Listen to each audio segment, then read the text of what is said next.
കിഷോർ എങ്ങനെയാണ് ബാലചന്ദ്രനായിട്ട് മാറുന്നത്? ഒന്നും മാറാനില്ല. അവിടെ ചെല്ലുമ്പോൾ ബാലചന്ദ്രൻ അങ്ങനെയൊന്നുമല്ല. പക്ഷെ മാറണം, അതൊക്കെ ആൾക്കാർക്ക് തോന്നുന്നതാണ്. ഞാൻ കിഷോർ ബാലചന്ദ്രൻ അവിടെ ചെല്ലുമ്പോൾ ബാലചന്ദ്രൻ തൊട്ട് മുമ്പ് സരയും അഭിനയിക്കുമ്പോൾ ഞാൻ നരേന്ദ്രനായിരിക്കും, അങ്ങാടിപ്പാട്ട് അഭിനയിക്കുമ്പോൾ ഞാൻ വിഷ്ണു നമ്പൂതിരിയായിരിക്കും. അത്രേ ഉള്ളൂ, അല്ലാതെ അങ്ങനെ ആവുമൊന്നും വേണം. മഴത്തോരു മുൻപേലുണ്ടല്ലോ നമ്മുടെ നികിതയുടെ ക്യാരക്ടർ ഓൾറെഡി നിങ്ങൾ പണ്ടും ചെയ്തിട്ടുണ്ട്, മഞ്ഞുരുകും കാലം ജാനിക്കുട്ടിയായിട്ട് അല്ലേ? അതിന് മുമ്പൊക്കെ ഉണ്ട്. ഓമനത്തിൽ പക്ഷിയുണ്ട്, ജ്വാലയായുണ്ട്, ഒക്കെ എൻ്റെ മോളായിട്ട് അഭിനയിച്ചിട്ടുള്ളൂ. അവൾ 3 വയസ്സുള്ളപ്പോൾ തൊട്ടേ ഞങ്ങളെ കൂടെ അഭിനയിക്കുന്ന കുട്ടിയാണ്. അപ്പോൾ എനിക്ക് അവൾ എൻ്റെ മോളെ പോലെ തന്നെയാണ്. അങ്ങനെയാണ് ഞങ്ങൾ തമ്മിലൊരു ഗീവ് ആൻഡ് ടേക്കും. അവളച്ചാന്നാണ് വിളിക്കുന്നത്.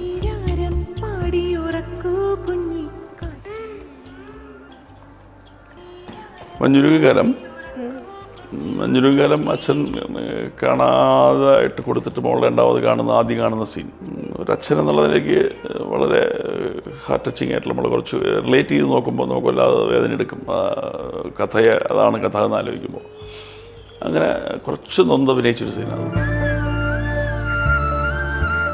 മോഡുലേഷനിൽ ചില സീൻസിലൊക്കെ ഡബ് ചെയ്ത് വെക്കും. എങ്ങനെ ഇരിക്കും? ഞാൻ അവരെ കുറിച്ച് മനസ്സിലായി, കേട്ടു. ഞാൻ അവരെ കുറിച്ച് പറഞ്ഞില്ല. അവർ രണ്ടുപേരും ഭയങ്കര പുളു പറയുന്ന ആൾക്കാരാണ്. അതിലൊരു പുളുവാണ് അവർ ഈ പറഞ്ഞേക്കുന്നത്. അങ്ങനെയാണെങ്കിൽ നാട്ടുകാർ മൊത്തം പുളു പറയുന്ന എനിക്ക് നാട്ടുകാരെ എനിക്ക് അറിയില്ലല്ലോ. ഇവർ ഭയങ്കര പുളു. എന്നോട് കാണുമ്പോൾ പറയുന്നതെന്ന് വെച്ചാൽ മറ്റേ ആൾക്കാർ ഭയങ്കര അഭിനയമാണെന്നാണ് പറയുന്നത്. നിങ്ങളോട് പറയുമ്പോൾ ഞാനെന്ന് പറയും. അങ്ങനെയാണ്. അത് നമ്മൾ വക വയ്ക്കണ്ട, നോക്കണ്ട, മൈൻഡ് ചെയ്യാൻ വരുന്നത്. ഇവരിങ്ങനെ പറഞ്ഞുകൊണ്ടിരിക്കുന്നവർ ഭയങ്കര പുളുവാണ്. രണ്ടുപേരും പുളുവിൻ്റെ ആൾക്കാരാണ്. പക്ഷെ നമ്മളിപ്പം സ്ക്രീനിൽ കാണുന്ന താരങ്ങളുടെ ഈ പറഞ്ഞ പോലെ റിയൽ ലൈഫിൽ ഇപ്പോൾ ഒരുപാട് മരുന്നുകൾ കഴിച്ചാണ് ഒരു ദിവസം മുന്നോട്ട് പോകുന്നതെന്ന് പറഞ്ഞല്ലോ. ഈ ആരോഗ്യ പ്രശ്നമുണ്ട്, വേറെ ഒരു ജോലിക്കും പോകാൻ പറ്റില്ല. അല്ലെങ്കിൽ വണ്ടി ഓടിക്കാൻ പോകുമായിരുന്നു, ഒക്കെ പോകുമായിരുന്നു ഇടയ്ക്കുള്ള ഗ്യാപ്പുകളിലൊക്കെ. ഇപ്പോൾ ഒന്നും ചെയ്യാൻ പറ്റുന്നില്ല. ഞാൻ വലിയൊരു രോഗിയാണ്, ചെറിയ രോഗിയല്ല, വലിയൊരു രോഗിയാണ്. ഒരുപാട് മരുന്നുകളുടെ പുറത്താണ് ഒരു ദിവസം ജീവിക്കുന്നത്. തലച്ചോറിനകത്തൊരു പിറ്റ്യൂട്ടറി ഗ്ലാൻഡ് എന്ന് പറയുന്ന ഗ്ലാൻഡിനകത്തൊരു സിസ്റ്റാണ്. അത് വളർന്നുകൊണ്ടേയിരിക്കുന്നുണ്ട്. അത് ക്യാൻസറസ് ആവില്ല. ഞാനിപ്പോൾ തന്നെ 2 നേരം ഇൻസുലിൻ കഴിഞ്ഞു. ഇനി 2 നേരം കൂടെ ഇൻസുലിൻ. അപ്പോൾ ഒരു ദിവസം 4 നേരം ഇൻസുലിൻ ആയില്ലേ. പിന്നെ ഒരു 10-20 ഗുളിക ഉണ്ട്. രാവിലെ സ്റ്റിറോയിഡ് ഉണ്ട്, പിന്നെ തൈറോയിഡ് രാവിലെ 5 മണിക്ക് തൈറോയിഡ് തുടങ്ങി ഇങ്ങനെ കഴിച്ചുകൊണ്ടേയിരിക്കുകയാണ്. അപ്പോൾ ഇത് ആൾക്കാർ കാണുമ്പോൾ ഇല്ലയെന്ന് പറഞ്ഞാൽ എനിക്ക് അങ്ങനെ കുഴപ്പമൊന്നുമില്ല, അത് നമ്മൾ പറയും. പക്ഷേ ഇടയ്ക്കിടയ്ക്ക് ആശുപത്രിയിലാവുന്നുണ്ട്. അത് ആരും അറിയുന്നില്ല. ഞാൻ കഴിഞ്ഞ ആഴ്ച ആശുപത്രിയിലായിരുന്നു, അഡ്മിറ്റായിരുന്നു.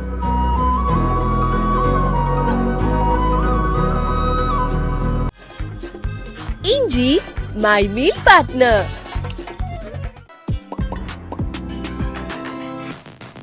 ഹായ് ഹലോ, എല്ലാവർക്കും വെറൈറ്റി മീഡിയയുടെ പുതിയൊരു ചാറ്റ് ഷോയിലേക്ക് സ്വാഗതം. ഞാൻ Mastani and this is my show Masti with Mastani.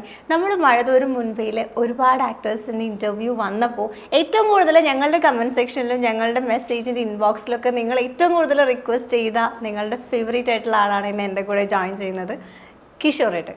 Hello, നമസ്കാരം. നമസ്കാരം. എന്തുണ്ട് വിശേഷം? വിശേഷം പെട്ടെന്ന് ഇങ്ങനെ പണ്ട് അങ്ങനെ അത് ചോദിക്കുമ്പോൾ നമ്മളൊന്നുമില്ലെങ്കിൽ എങ്ങനെ പറയുമെന്നറിയോ? വിശേഷം അശേഷമില്ല എന്ന് പറയും. അശേഷമില്ല. ഞാൻ എപ്പോഴും ശ്രദ്ധിക്കും. അധികം അങ്ങനെ ഇൻ്റർവ്യൂസ് ഒന്നും കൊടുത്തിട്ടില്ല. സോഷ്യൽ മീഡിയയിൽ ഞാൻ പ്രിപ്പയർ ചെയ്യാൻ വേണ്ടി നോക്കിയപ്പോൾ സോഷ്യൽ മീഡിയയിൽ ഇല്ല. അത് ആദ്യമായിട്ടാണ് ഞാൻ സത്യം പറഞ്ഞാൽ ഒരുപാട് പേര് ഞാൻ എൻ്റെ നേരിട്ട് കാണുന്ന എൻ്റെ സമൂഹം, എൻ്റെ സൊസൈറ്റി, അവരുമായിട്ടൊക്കെ നേരിട്ടാണ് എൻ്റെ സോഷ്യൽ മീഡിയ എന്ന് പറയുന്നത്. ഞാനൊരു മാധ്യമത്തെ ഉപയോഗിക്കാൻ അറിയില്ല എന്നുള്ള കാര്യം 1. 2, അതിനോട് വലിയ താല്പര്യം ഇതുവരെ തോന്നിയിട്ടില്ല. ഇല്ല, കാരണം എല്ലാവരും ഇതിൽ തന്നെ നിൽക്കുന്ന ഒരു സമയത്ത് വളരെ വ്യത്യസ്തമായിട്ട് എങ്ങനെ ചിന്തിക്കും? എന്തിനാണ് അത് നിൽക്കുന്നതെന്നൊരു ചോദ്യം ചോദിച്ചാൽ അവർക്കും ആൻസർ ചെയ്യാനില്ല. അതിപ്പോൾ അപ്പോഴാണ് എനിക്ക് നല്ലൊരു ആൻസർ തരികയാണെങ്കിൽ ഞാനന്ന് വരും. എന്തിനാണ് ഇതിൽ നിൽക്കുന്നത് എന്നൊരു ചോദ്യം ചോദിച്ചാൽ നമ്മളെ കാണിക്കാൻ, നമ്മളെ പ്രൊമോട്ട് ചെയ്യാൻ, നമ്മുടെ ഫോട്ടോസ് ഇടാൻ ഇതൊക്കെയാണ്. അപ്പോൾ എനിക്കതിനോട് എന്നെ പ്രദർശിപ്പിക്കാൻ വലിയ ഇഷ്ടമുള്ള ഒരാളല്ല ഞാൻ. അല്ല. എപ്പോഴെങ്കിലും ട്രൈ ചെയ്ത് നോക്കിയിട്ടുണ്ടോ? എന്തിനു വേണ്ടിയിട്ട്? ഇതെന്താ സംഭവം എന്ന് അറിയാമല്ലോ. ഒരുപാട് നമ്മൾ അങ്ങനെ വ്യത്യാസം, നമ്മളൊരു മണ്ടനല്ല ഇക്കാര്യത്തിൽ. നമ്മളിപ്പോൾ നോക്കാറില്ല. ഒരാളെ നമ്മൾക്ക് കൊണ്ട് കാണിക്കില്ല ഇതാണെന്ന് പറഞ്ഞില്ലേ. നല്ല മനുഷ്യനൊരു നല്ല സാധനം ഇട്ടാൽ പോലും പൊതുജനം പല വിധം എന്നാണ്. അപ്പോൾ നല്ലൊരു കാര്യം ഇടുമ്പോൾ തന്നെ എൻ്റെ അടിയിൽ ഒരു തെറി വിളിച്ചിട്ട് പോകുന്ന ഒരാളുണ്ടാവും. അങ്ങനെ കേൾക്കേണ്ട ഒരു കാര്യം ഇല്ലാത്തതുകൊണ്ടാണ് മാക്സിമം ഒഴിവാകുന്നത്. ശരിക്കും കുറേ സമാധാനം കിട്ടും സോഷ്യൽ മീഡിയയിൽ. ഇല്ലെങ്കിലും സമാധാനം എന്ന് പറയുന്ന സാധനം എനിക്ക് തോന്നുന്നു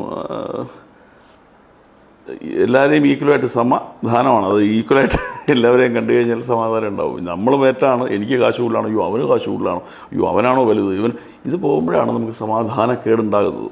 സമമായിട്ട് കണ്ടാൽ ഒരു സമാധാനക്കേടുമില്ല. എന്താണ് മഴതോരും മുമ്പേ ഇപ്പോൾ പുതിയ അതിഥികളൊക്കെ വന്നു? മഴതോരും മുമ്പേ ഞാൻ ഒത്തിരി ജോയ് സാറിൻ്റെ ഒരുപാട് സീരിയൽസിൻ്റെ പരമ്പരകളിൽ അഭിനയിച്ചിട്ടുണ്ട്. അതിൽ ഒന്നാണ് ഇതിന് ഏഷ്യാനെറ്റ് ആയതുകൊണ്ട് തന്നെ ഇതിന് കുറേ വ്യൂസ് കൂടുതലാണ്. പിന്നെ ഇതിൻ്റെ ഏറ്റവും വലിയ പ്രത്യേകത എന്ന് പറഞ്ഞാൽ ബാക്കിയെല്ലാം എനിക്ക് തോന്നുന്നു ഈ ഒന്നുകിൽ മറ്റു ഭാഷയിൽ നിന്ന് മൊഴിമാറ്റം നടത്തി വന്നിട്ടുള്ളവയായിരിക്കാം, അല്ലെങ്കിൽ ഒരു കഥ ഉണ്ടാക്കിയിട്ട് അതിൻ്റെ ആദ്യത്തെ ഒരു 10-15 എപ്പിസോഡൊക്കെ ആയിരിക്കും ആദ്യം ഉണ്ടാകുന്നത്. പിന്നെ അങ്ങോട്ട് പോകുമ്പോൾ ഏതാണോ പ്രേക്ഷകർ ഇഷ്ടപ്പെടുന്നത് അതനുസരിച്ച് മാറ്റിയൊക്കെ കൊണ്ടുപോകുന്നതായിരിക്കും. ഇതങ്ങനെയല്ല, ഇതൊരു ഓൾറെഡി റിട്ടൺ നോവലാണിത്. അപ്പോൾ അതിൻ്റെ കഥയ്ക്ക് ഒരു ബലമുണ്ട്, കഥാപാത്രങ്ങൾ എല്ലാവരും സ്ട്രോങ് ആണ്. അപ്പോൾ ഇനിയൊരു കഥയിൽ ഒരു മാറ്റം ഉണ്ടാവില്ല, നമുക്ക് നമ്മളെ ക്യാരക്ടറിനെ വിശ്വസിക്കാം. അപ്പോൾ അതുകൊണ്ട് തന്നെ ഇത് ഒരുപാട് റീഡേഴ്സ്, ഒരുപാട് ഒരു വായനക്കാരായിട്ടുണ്ട് ഇതിന്. അപ്പോൾ അതുകൊണ്ട് അവരൊക്കെ തന്നെ മുമ്പോട്ട് വന്നാൽ തന്നെ അതിന് ഒരുപാട് വ്യൂസ് ആവും. പിന്നെ നല്ല മേക്കിംഗ് ആണ്, നല്ല ആക്ടേഴ്സ് എല്ലാം ഭാഗ്യം കൊണ്ട് വരുന്നവരെല്ലാവരും മിടുക്കന്മാരാണ്. അപ്പോൾ അതുകൊണ്ട് ഈ ഒരു പണ്ട് അവർ പറയുന്ന പോലെ എല്ലാത്തിനും ഒരു ജാതകം ഉണ്ടെന്ന് പറയും പോലെ നന്നായി സംഭവിച്ചു. എന്തായിരുന്നു ആ ഒരു കിഷോർ എങ്ങനെയാണ് ബാലചന്ദ്രനായിട്ട് മാറുന്നത്? ഒന്നും മാറാനില്ല. അവിടെ ചെല്ലുമ്പോൾ ബാലചന്ദ്രൻ അങ്ങനെയൊന്നുമല്ല, കിഷോർ മാറണം, അതൊക്കെ ആൾക്കാർക്ക് തോന്നുന്നതാണ്. ഞാൻ കിഷോർ ബാലചന്ദ്രൻ അവിടെ ചിലപ്പോൾ ബാലചന്ദ്രനാവും. തൊട്ട് മുമ്പ് സരയും അഭിനയിക്കുമ്പോൾ ഞാൻ നരേന്ദ്രനായിരിക്കും, അങ്ങാടിപ്പാട്ട് അഭിനയിക്കും ഞാൻ വിഷ്ണു നമ്പൂതിരിയായിരിക്കും. അത്രേ ഉള്ളൂ, അല്ലാതെ അങ്ങനെ ആവുമൊന്നും വേണ്ട. ചുമ്മാ പറയുന്നത് അതൊക്കെ ചുമ്മാ ചെല്ലു പറയും ഞാൻ അങ്ങനെ ബാലചന്ദ്രൻ ഒന്നുമല്ല. പക്ഷെ ഒരുപാട് കമന്റ്സ് കാണാറുണ്ട്, സീരിയലിൽ ലാലേട്ടനാണെന്ന് കുറെ കമന്റ്സ് കാണുന്നുണ്ട്. ഞാൻ ഇതിൽ നോക്കാത്തോണ്ട് കാണാറുമില്ല. ഞങ്ങൾ തെറ്റാണ്, അത് തെറ്റാണെന്ന് അവർക്ക് ഇഷ്ടം കൊണ്ട് പറയുന്നതാണ്. അവർക്കൊക്കെ നമ്മളവിടെ ഉള്ള ഇഷ്ടം കൊണ്ട് പറയുന്നതാണ്. ഞാൻ മിമിക്രിക്കാരനല്ല ഒന്ന്. പിന്നെ ഈ എലിയെ പിടിച്ചിട്ട് ആനയായിട്ട് ഉപയോഗിപ്പിക്കുക കേൾക്കുമ്പോൾ തന്നെ നമുക്കൊരു തരം തമാശയായിട്ടേ തോന്നിക്കാറുള്ളൂ. അതുകൊണ്ട് ഞാൻ അതിനോട് ശ്രദ്ധിക്കാറില്ല. ഇതെവിടെ നിൽക്കുന്നു, ഇതെവിടെ നിൽക്കുന്നു. അപ്പോൾ ഒരിക്കലും നമ്മളങ്ങനെ നോക്കാറില്ല. അങ്ങനെ പറയുന്ന ശരിയാ എന്ന് പറഞ്ഞിട്ട് നമ്മളങ്ങ് പോകും. കളിയാക്കുന്ന പോലെ എനിക്ക് തോന്നാറുള്ളൂ. അത്രേ ഉള്ളൂ, എനിക്ക് അങ്ങനെ ഫീൽ ചെയ്യുള്ളൂ. കാരണം നിങ്ങളിപ്പോൾ പറയണം, നിങ്ങളെ കാണാനിപ്പോൾ സുസ്മിതാസിൻ്റെ പോലെ ഇപ്പോൾ ഇരിക്കുന്നു പറഞ്ഞാൽ ചുമ്മാ പറയുന്ന ആളുകൾ എന്ന് മാത്രം വിചാരിച്ചാൽ മതി. ഐശ്വര്യ റായി പോലെയാണ് നിങ്ങൾ ഇരിക്കുന്നതെന്ന് പറഞ്ഞാൽ വെറുതെയാണ്. നിങ്ങളോട് പക്ഷേ ഇഷ്ടം കൊണ്ട് അവരങ്ങനെ പറയണത്. അപ്പോൾ അത് നമ്മൾ അങ്ങനെ എടുത്താൽ മതി. പക്ഷേ ഞാൻ അങ്ങനെയാണെന്ന് ചിന്തിക്കാതിരുന്നാൽ മതി. ഞാനാണ് എന്ന് മാത്രം ആലോചിച്ചാൽ. ആൻഡ് മറന്നുപോയി, കൺഗ്രാറ്റുലേഷൻസ്, ബെസ്റ്റ് ആക്ടർ അവാർഡ്. ആദ്യ പ്രാവശ്യമല്ല, ഇപ്പോഴും വന്നു. ഏഷ്യാനെറ്റ് അഭിനയിക്കുമ്പോഴൊക്കെ ഞാൻ വാങ്ങാറുണ്ട്. എങ്ങനെയാണ് കോമ്പറ്റീഷൻ ബ്രേക്ക് ചെയ്ത് ഇങ്ങനെ വാങ്ങുന്നത്? കോമ്പറ്റീഷൻ ഉണ്ടെങ്കിലേ ബ്രേക്ക് ചെയ്യാൻ പറ്റുള്ളൂ. കോമ്പറ്റീഷനല്ലേ, നമ്മൾ ജീവിക്കാൻ ഒരു മാർഗ്ഗമല്ലേ, ഓരോരുത്തരുടെ ജോലിയല്ലേ. അപ്പം ഞാൻ ഒരുപാട് ജോലികൾ ചെയ്ത ഒരാളാണ്. ഞാൻ പല ആൾക്കാരോടും പല ഇൻ്റർവ്യൂസിലും ഒക്കെ ഞാനിങ്ങനെ സൂചിപ്പിച്ചിട്ടുണ്ട്. ഞാൻ ഒരുപാട് ജോലികൾ, കൂലിപ്പണി ഉൾപ്പെടെ, അധ്യാപകനായിരുന്നു, പിള്ളേരെ പഠിപ്പിക്കൽ ഉൾപ്പെടെ, ഡ്രൈവിംഗ് ഉൾപ്പെടെ എല്ലാം ചെയ്തിട്ട് വന്ന് ഞാൻ ഇതിനകത്ത് വന്നതാണ്. അപ്പോൾ എനിക്കിതൊരു കോമ്പറ്റീഷനൊന്നുമല്ല. ഇതിൻ്റെ ഒരു ചോറ് അന്നം വാങ്ങാൻ വേറെ നിവർത്തിയില്ല, വേറൊരു ജോലി ഇനി കിട്ടത്തുമില്ല. അപ്പോൾ അതുകൊണ്ട് അതിനങ്ങനെ കാണുന്നുള്ളൂ, ഒരു പ്രൊഫഷൻ നമ്മൾ പറയില്ലേ, ഇതെൻ്റെ ജീവിത മാർഗ്ഗമാണ്. ഞാൻ അതിനോട് നീതി പുലർത്താറുണ്ട്. സമയത്തിന് വരാൻ പറഞ്ഞ സമയത്തിന് ചെല്ലാറുണ്ട്. 4 മണി നിങ്ങൾ പറഞ്ഞാൽ 4 മണിക്ക് വന്നു, നിങ്ങൾ വന്നില്ല, ഞാനെത്തി 4 മണിക്ക്, ഷാർപ്പ് 4 മണിക്ക് 5 മിനിറ്റ് മുമ്പ് എത്തി ഞാൻ. അതുപോലെ ലൊക്കേഷനിലാണെങ്കിലും ഞാൻ ചെല്ലാൻ പറഞ്ഞ ആ സമയത്ത് ചെല്ലും. എൻ്റെ വേഷം സീൻ വായിക്കുമ്പോൾ ഞാൻ അപ്പുറത്തോട്ട് തിരിഞ്ഞ് നോക്കിയിരിക്കാറില്ല, ഞാൻ സീൻ ശ്രദ്ധിക്കാറുണ്ട്. പറ്റുന്ന പോലെ ഞാൻ എന്നെ കൊണ്ട് പറ്റുന്ന പോലെ ട്രൈ എന്നല്ല, ലെവൽ ബെസ്റ്റ് എന്ന് ഞാൻ പറയില്ലേ, മൈ ലെവൽ ബെസ്റ്റ് എന്നൊക്കെ പറയില്ലേ, എന്നെ കൊണ്ട് പറ്റുന്നതിൻ്റെ മാക്സിമം ഞാൻ ചെയ്യാറുണ്ട്. അതുകൊണ്ട് ഇതിൽ കോമ്പറ്റീഷൻ ഇല്ല. അങ്ങനെ തോന്നുന്നവർക്കാണെങ്കിൽ പ്രശ്നം. പണ്ട് ക്ലാസ്സിലൊക്കെ പഠിക്കുന്ന കുട്ടികളുണ്ട്, അവർക്ക് കോമ്പറ്റീഷനില്ല, വീട്ടിൽ അമ്മമാർക്ക് കോമ്പറ്റീഷൻ ഉണ്ടാവും. അപ്പം അതുപോലെയാണ് ഇതിൽ കോമ്പറ്റീഷൻ വെച്ചാൽ പോയി. ഇത് കോമ്പറ്റീഷനല്ല, ഇതൊരു ജീവിത മാർഗ്ഗമല്ലേ, നന്നായി ചെയ്യുക എന്നുള്ളതാണ്. ഈ മഴതോരും മുൻപേളിൽ ഇപ്പോൾ പല ആളുകളും വ്ളോഗൊക്കെ ചെയ്യുന്നുണ്ട്, പല BTS ഒക്കെ ഇറങ്ങാറുണ്ട്, പക്ഷെ എവിടെയും സാറിന് അങ്ങനെ കാണാറില്ല. ഈ പറഞ്ഞ 2 വാക്കും എനിക്ക് ഒന്നും വ്ളോഗ് ഞാൻ കേട്ടിട്ടുണ്ട്, 2 പറഞ്ഞ വാക്കേ കേട്ടിട്ടില്ല. സീനിൽ ഇപ്പം നിങ്ങൾ സീരിയസ് ആയിട്ട് ചെയ്യുന്ന സീനിന്റെ പുറകിൽ എന്താ നടക്കുന്നതെന്ന് ഇവർ ഇങ്ങനെ വീഡിയോ എടുക്കും. എനിക്ക് അങ്ങനത്തെ താല്പര്യമില്ല, അങ്ങനെ ഒളിക്കണ്ണ എനിക്കില്ലാതെ അതിലൊന്നും കാണാറില്ല, ആരുടെ ബ്ലോഗിലും വരാറില്ല. ഞാൻ പറയും അങ്ങനെ ചെയ്യരുതെന്ന് പറയും, എന്നെ അധികം കാണിക്കരുത്. ഒരു കാര്യമില്ല, ഒന്നാമത് ജനം കണ്ടുമടുത്തിരിക്കും. 24 മണിക്കൂർ ഇതിനകത്ത് TV-യിലും ഒക്കെ ഉണ്ട്. വീണ്ടും നമ്മൾ കാണിക്കുന്ന നമ്മൾ വളരെ പ്രൈവസിയുള്ള ചില കാര്യങ്ങളൊക്കെ എന്തിനാണ് നാട്ടുകാരെ കാണിച്ചത്? അവർക്കൊക്കെ കാണുന്നതിന് ഇഷ്ടമുള്ളവരുണ്ടാവും, ഇഷ്ടമില്ലാത്തവരുണ്ടാവും. ഇഷ്ടമുള്ളവരെ മാത്രം സെലക്ട് ചെയ്തല്ല കാണിക്കുന്നത് നമ്മൾ, മനസ്സിലായില്ലേ? നമ്മളൊരു ചിരിക്കുന്നത് ഇഷ്ടമാണെങ്കിൽ അയാളെ നോക്കി ചിരിച്ചാൽ ഇഷ്ടമാണ്. പക്ഷെ ഒരാളെ അവൻ ചിരിക്കണ നോക്കുക എന്ന് പറയുന്ന ഒരാളുടെ മുഖത്ത് നോക്കിയിട്ട് ചിരിക്കുന്നത് തെറ്റ്. അതുകൊണ്ടാണ് വേണ്ടെന്ന് വിചാരിച്ചു. എങ്ങനെ ഇപ്പൊ 20 വർഷത്തിലധികം ഈ ഒരു ഫീൽഡിൽ നിൽക്കുന്നുണ്ട്, കൺസിസ്റ്റന്റ് ആയിട്ട് ഞാൻ എപ്പോഴും ആലോചിക്കാറുണ്ട്. 25 വർഷമായി, 25 വർഷം ഞാൻ നിൽക്കുന്നു എന്ന് പറയുന്നത് തന്നെ ഈ പറഞ്ഞ പോലെ നിങ്ങൾ പറഞ്ഞ ആരൊക്കെയോ എവിടെയൊക്കെയോ ഇഷ്ടപ്പെടുന്നതുകൊണ്ടാണ്. വീണ്ടും എന്തോ ചെയ്യുന്നുണ്ട് എന്നൊരു തോന്നൽ ആൾക്കാർക്കൊക്കെ ഉണ്ടാവും. ഞാൻ കൊള്ളാം എന്നൊക്കെ ഇടയ്ക്കൊക്കെ ആരെങ്കിലുമൊക്കെ പറയുന്നുണ്ട്. പേഷ്യൻ്റ് അവാർഡ് കിട്ടിയപ്പോഴും ഞാൻ പ്രസംഗിക്കാൻ മൈക്ക് തന്നപ്പോൾ ഞാൻ ഇത്രേ പറഞ്ഞുള്ളൂ, നല്ലത് ചെയ്താൽ കൊള്ളാം എന്ന് ആരെങ്കിലും നല്ലതൊരു കാര്യം ചെയ്യുമ്പോൾ കൊള്ളാമെന്ന് പറഞ്ഞാൽ അത് വീണ്ടും വീണ്ടും ചെയ്യുന്നവരാണ് കലാകാരും കുഞ്ഞുങ്ങൾ. ഇപ്പോൾ ഒരു കൊച്ച് നല്ലൊരു കാര്യം ചെയ്തു, നല്ലൊരു പടം വരച്ചു, മോനെ കൊള്ളടാ, നല്ല ഉഗ്രം പടമെന്ന് പറഞ്ഞാൽ അവൻ വീണ്ടും വരയ്ക്കും. അതുപോലെ നമ്മളെന്തെങ്കിലും ഒരു നന്നായിട്ട് ചെയ്യുമ്പോൾ കൊള്ളാമെന്ന് പറഞ്ഞാൽ നമുക്കത് വീണ്ടും ചെയ്യാൻ തോന്നുന്നവരാണ് കലാകാരന്മാരും. അപ്പോൾ അതുകൊണ്ട് തന്നെ ഈ കൊള്ളാമെന്നുള്ള പറച്ചിൽ ഇടയ്ക്കിടയ്ക്ക് വരുന്നതുകൊണ്ടായിരിക്കും 25 വർഷം നിൽക്കാൻ പറ്റിയത്. ഈ ഓരോ സ്ക്രിപ്റ്റ് സെലക്ട് ചെയ്യുമ്പോഴും ചില തെറ്റ് അങ്ങോട്ടൊരു ക്വസ്റ്റ്യൻ മുമ്പോട്ട് പോകണ്ട, സെലക്ട് ചെയ്യാറില്ല. സ്ക്രിപ്റ്റ് ഒന്നുമില്ല സീരിയലിന്, ഒന്നുമില്ല. കൂടിപ്പോൾ ഒരു 5 എപ്പിസോഡൊക്കെ ആദ്യം എടുത്ത് വെച്ചിട്ടായിരിക്കും സെലക്ട് ചെയ്യുന്നത്. ഞാൻ കഥകൾ ചോദിക്കാറില്ല, കാരണം ആ കഥയായിരിക്കില്ല പിന്നെ മുമ്പോട്ട് പോകുന്നത്. അപ്പോൾ അതുകൊണ്ടൊന്നും ചോദിക്കാറില്ല. നമുക്ക് എത്ര രൂപ കാശ് തരും ചോദിക്കും, എത്ര ദിവസം മാസം കാണും, ശരി കൊള്ളാം, ഇത്രയേ ഉള്ളൂ. പിന്നെ ചിലപ്പോൾ ചില വേഷങ്ങൾ നമ്മൾ ഒഴിവാക്കുന്നത് പാൻറ്റും ഷർട്ടും ഇട്ട് കോട്ടൊക്കെ ഇട്ട് ഇൻഷർട്ട് ചെയ്ത് വരുന്ന കഥാപാത്രങ്ങളൊക്കെ ആണെങ്കിൽ മനഃപൂർവ്വം ബോധപൂർവ്വം ഞാനതിന് യോഗ്യനല്ലാതെ എനിക്ക് മനസ്സിൽ തോന്നാറുണ്ട്. അതുകൊണ്ട് ഞാൻ ഒഴിവാക്കാറുണ്ട്. ഒരു കുഞ്ഞു ലുങ്കിയെ കൊടുത്ത് നടക്കുന്ന ഒരു പാവപ്പെട്ട തൊഴിലാളി വേഷമൊക്കെ ആണെങ്കിൽ എനിക്ക് ഭയങ്കര ഇഷ്ടമാണ്. അപ്പോൾ എങ്ങനെയാണ് ബാലചന്ദ്രൻ ഇഷ്ടപ്പെട്ടത്? ബാലചന്ദ്രൻ ഇഷ്ടപ്പെട്ടില്ലെന്നേ, ഏത് കിട്ടിയാലും ഇഷ്ടപ്പെട്ടു പോകുന്നതാണ്. എനിക്ക് കഴിഞ്ഞ ഞാൻ 4 വർഷമായിട്ട് വയ്യായിക ഒരു കിടപ്പിലായിരുന്നു, രോഗിയായിരുന്നു, ഇപ്പോഴുമാണ്. അപ്പോൾ അത് കഴിഞ്ഞ് വന്നപ്പോഴത്തേക്ക് എനിക്ക് ജോയ്സി എന്ന് പറയുന്ന ആളിനെ വിശ്വാസമുണ്ട്, കാരണം മുൻപും ചെയ്തിട്ടുണ്ട്. അപ്പോൾ അത്രേ ഉള്ളൂ. ബിനു വെള്ളത്തൂർ എന്ന് പറയുന്ന ആളായിരുന്നു അതിന് ഡയറക്റ്റ് ചെയ്തത്. ജോയ്സി സാറിൻ്റെ മകൻ മനുവും ജെറിയും കൂടെയാണത് ഇത് ചെയ്തത്. അപ്പോൾ എനിക്കെല്ലാവരും അറിയാം, വിശ്വാസമാണ്. എന്തെങ്കിലുമൊക്കെ അതിനകത്തുണ്ടാവും നമുക്കറിയാം, അല്ലാതെ ഒന്നും ചോദിക്കാൻ പോകില്ല. അങ്ങനെ ചോദിച്ചാൽ സീരിയലൊന്നും പോകില്ല, എന്നൊക്കെ മണ്ടത്തരമാണ്. അങ്ങനെ കാര്യം പറഞ്ഞാലും വലിയ ശരിയായിരിക്കില്ല, കാരണം അതൊന്നും ആയിരിക്കില്ല പിന്നെ അങ്ങോട്ട് പോകുമ്പോഴുള്ള കഥയൊന്നും. ഞാൻ ആ സീന് മുഴുവൻ വായിച്ചു, അതിൻ്റെ കഥ മുഴുവൻ കേട്ടപ്പോഴുള്ളൂ എനിക്കത് കൊള്ളാമെന്ന് തോന്നി. ഇതൊക്കെ സിനിമയ്ക്കകത്തൊക്കെ ഓക്കെ ആയിരിക്കും കേട്ടോ, സീരിയലിനകത്തില്ല. എനിക്ക് മറ്റുള്ളവർക്ക് കൊണ്ടുവന്ന് എനിക്കറിയില്ല. ഇല്ല. ഓക്കെ. ഇപ്പോൾ ഇത്ര സിനിമകൾ, ഇപ്പോൾ സീരിയൽസിൻ്റെ നമ്പേഴ്സ് എടുത്ത് നോക്കുമ്പോൾ സിനിമകൾ ചെയ്തത് കുറവാണല്ലോ. അപ്പോൾ എങ്ങനെയാ ആ ഒരു സീരിയൽ തന്നെയാണോ കൂടുതലും ചെയ്യാൻ ആഗ്രഹം? എന്നെ ആര് വിളിച്ചാലും നിങ്ങൾക്ക് 4 തെങ്ങുണ്ട് കയറാൻ. ഞാൻ തെങ്ങേറ്റ തൊഴിലാളിയാണ്. നിങ്ങൾക്ക് 4 തെങ്ങുണ്ട്, നമ്മളെ ക്യാമറമാനും ഉണ്ട് ഒരു 6 തെങ്ങ്. നിങ്ങളെന്നെ തെങ്ങ് കയറാൻ വിളിച്ചാൽ നിങ്ങൾ തെങ്ങിൽ കയറാൻ വരും. അയാൾ എന്നെ വിളിച്ചാൽ അവിടെ പോകും. വലിയൊരു മുതലാളി അപ്പുറത്തിരിക്കുന്നതാണ് സിനിമാക്കാരൻ, അയാൾക്കൊരു 150 തെങ്ങുണ്ട്, അയാൾ വിളിക്കാറില്ല. അപ്പം ഞാൻ പോകാറില്ല. അല്ലാണ്ട് ഞാൻ അങ്ങനെ പോയി കയറും. അയാളുടെ തെങ്ങിൽ മോഷണമായില്ലേ, വിളിക്കേണ്ടത് നമ്മൾ ചെന്നാൽ തെങ്ങിൽ കയറിയാൽ മോഷണമാവില്ലേ. അപ്പോൾ ഞാൻ എന്ത് ചെയ്യും, ഈ തെങ്ങിൽ തന്നെ കയറും. നിങ്ങൾ വിളിക്കുന്ന തെങ്ങിൽ തന്നെ കയറിക്കൊണ്ടിരിക്കുക എപ്പോഴും. ഓക്കെ. ഞാൻ കുറച്ച് പ്രിപ്പയർ ചെയ്യുന്ന സമയത്ത് ഇങ്ങനെ കുറച്ച് ഇൻ്റർവ്യൂസും വീഡിയോസൊക്കെ കണ്ട സമയത്ത് ഭാഷ കൈകാര്യം ചെയ്യുന്ന രീതി കണ്ടിട്ടാ. അധ്യാപകനാണ് ഓൾറെഡി, എന്നാലും എങ്ങനെ ഇത്ര ഫ്ലുവൻ്റ് ആയിട്ട്? അധ്യാപനായതുകൊണ്ടല്ല, ഭാഷയെ സ്നേഹിക്കുന്നുകൊണ്ടാണ്. നമ്മൾ എന്തുകൊണ്ടാണ് നിങ്ങൾക്ക് നിങ്ങളുടെ അനിയത്തി ഉണ്ടോ? അനിയത്തി ഇഷ്ടമല്ലേ? എന്തുകൊണ്ടാണെന്നറിയോ? നിങ്ങളുടെ അനിയത്തിയായോണ്ടാ. അച്ഛനെ ഇഷ്ടമല്ലേ? എന്തുകൊണ്ടാണെന്നറിയോ? നിങ്ങളുടെ അച്ഛനായതുകൊണ്ടാണ്. എനിക്ക് എന്തുകൊണ്ടാണ് മലയാളം ഇഷ്ടമെന്നറിയോ? എൻ്റെ മലയാളം ആയതുകൊണ്ടാണ്. ഓക്കെ.